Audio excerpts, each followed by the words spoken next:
আমার স্বামী মারা যাওয়ার পর মাত্র 12 বছরের দেবর আমাকে বলল, আমি তোমাকে বিয়ে করতে চাই। আর বিয়ে তো ফরজ কাজ, এটা উপরওয়ালার আদেশ ভাবি। দেবর সাকিবের কথা শুনে আমি হা করে তাকিয়ে আছি। কারণ সাকিবের বয়স মাত্র 11 বছর, আর 11-12 বছরের ছেলে আমাকে বিয়ে করতে চায়, এটা অসম্ভব। কিন্তু আমি যাকে বাচ্চা ছেলে ভেবেছিলাম সে তো একটা। তাহলে ঘটনাটি বলি, মনোযোগ সহকারে শুনে নিন।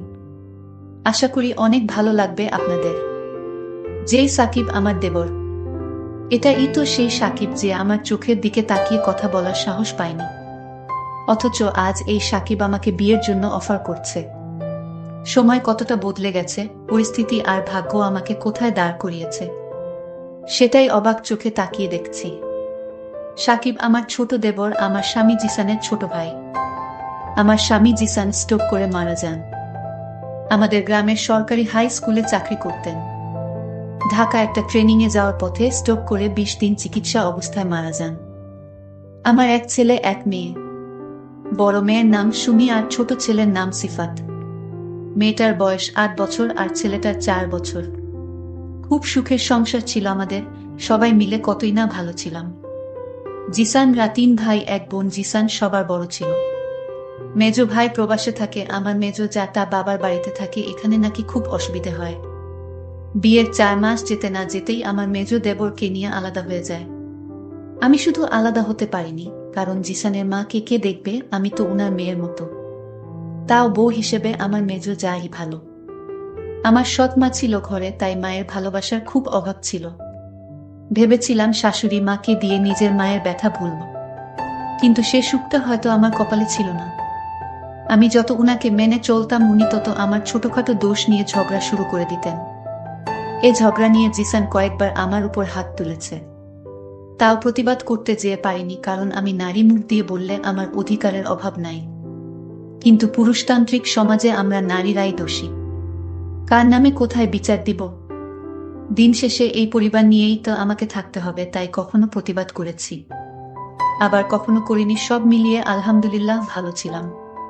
কিন্তু সবার কপালে সব সুখ সয় না, হয়তো আমার ক্ষেত্রে তাই হয়েছে।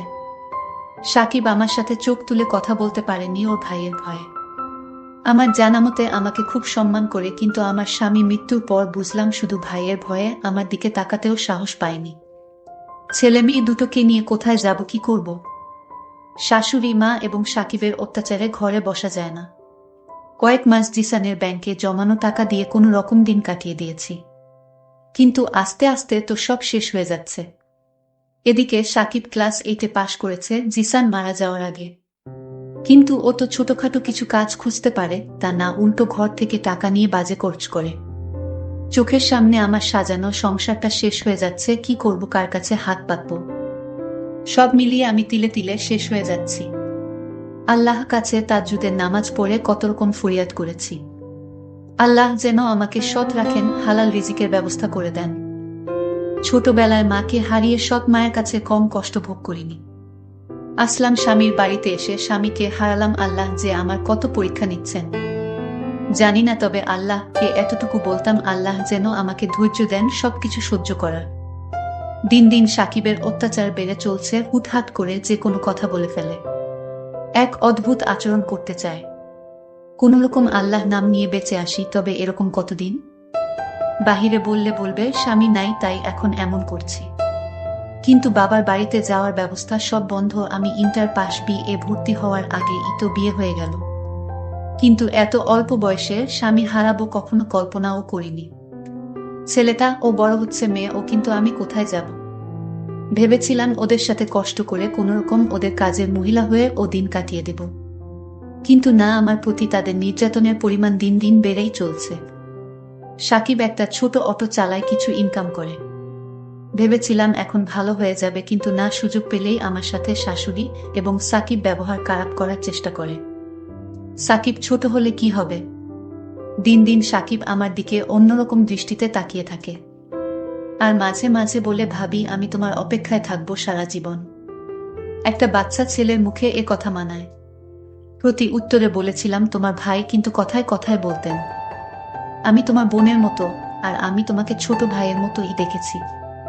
জিসান আমার হাত টেনে দুহাত ধরে বলল, আমি কখনো তোমাকে বোন ভাবিনি, বরং তোমাকে বিয়ে করে ঘর বাঁধার স্বপ্ন দেখেছি। মাত্র 11 বছরের একটা বাচ্চা ছেলের মুখে এসব কথা শোভা পায়। আমি যাকে ছোট ভাইয়ের মতো স্নেহ করি, আর সে কিনা আমাকে বিয়ে করতে চায়। খুব অদ্ভুত ব্যাপার, তাই না? যখন সাকিব বলল, ভাবি যদি আমার ভাই বেঁচে থাকতো তাহলে আজ তোমার এই কষ্ট হতো না। আমি তোমার কষ্টের ভাগিদার হতে চাই। তোমার কষ্টের দিনে, সুখের দিনে আমি তোমার পাশে থাকতে চাই ভাবি। এই কথা বলার পর ভাবি আমাকে জুড়ে একটা থাপ্পড় দিয়ে বলল, তুমি একটা বাচ্চা ছেলে, তুমি আমার কষ্ট কি বুঝবে? আর তোমার ভাই বেঁচে থাকলে আজ এমনটা হতো না। ভাবি তুমি আমাকে ভুল বুঝো না ভাবি, আমি তোমাকে অনেক ভালোবাসি। আমি যদি তোমাকে আমার বাড়িতে না রাখতে পারি, তাহলে আমার মা তো তোমাকে এই বাড়ি থেকে তাড়িয়ে দেবে। কারণ আজ আমার ভাই বেঁচে নাই, আর তোমার নাই স্বামী। তাই চেয়েছিলাম ভাবি আমি তোমাকে আমার বাড়িতে রেখে দেব সারা জীবনের জন্য। সাকিব এই কথা বলার পর খুব অসহায় লেগেছে সেদিন, যেদিন আমার ছেলে পরীক্ষা ফিস দেওয়ার জন্য কতবার টাকা চেয়েছে। প্রতিবার সাকিব বলেছে, তোর মায়ের কাছে গিয়ে জিজ্ঞেস, আমি তাকে বিয়ে করতে চাই। যদি রাজি হয় তাহলে তোরে অনেক টাকা দিক চকলেট খাওয়ার জন্য।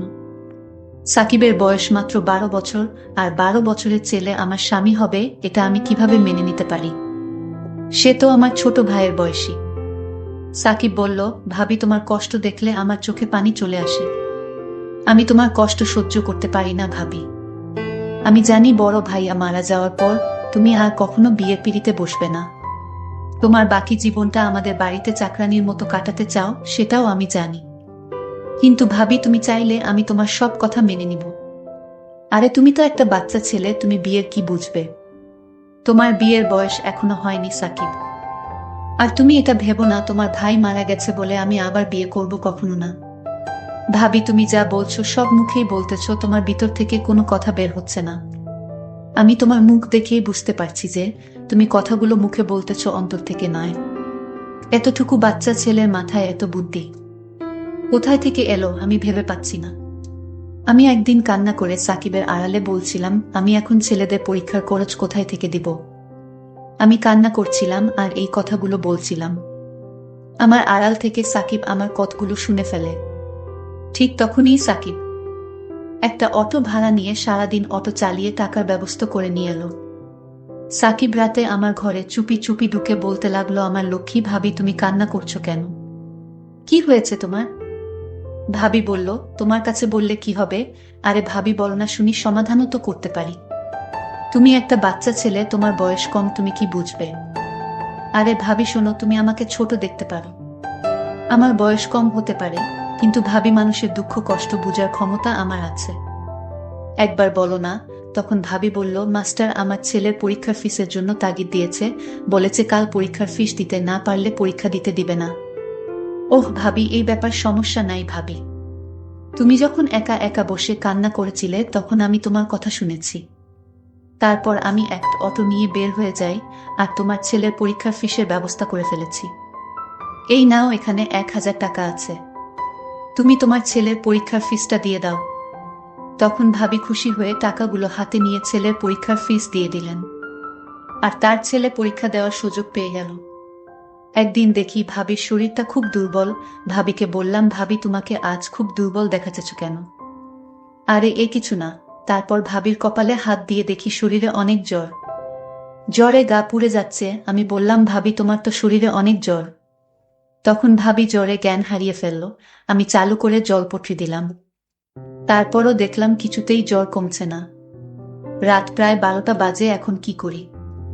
আমি কোনো কিছু না ভেবে দৌড়ে গিয়ে গ্রামের একজন পল্লী ডাক্তারকে নিয়ে আসলাম। তখন ভাবি জ্বর মেপে ওষুধ দিয়ে গেল। আমি সারা রাত ভাবির পাশে দাঁড়িয়ে রইলাম। আমি সারা রাত একটু ঘুমাইনি, কারণ ভাবির যদি কিছু হয়ে যায়, আর তাই আমি ঘুমাইনি, সারা রাত জেগে রয়েছি। সকালে ঘুম থেকে ভাবি যখন জাগলো তখন দেখতে পেল আমি দাঁড়িয়ে দাঁড়িয়ে জিমাইতাছি। তখন ভাবি বলল, সাকিব তুমি এখানে দাঁড়িয়ে কি করছো?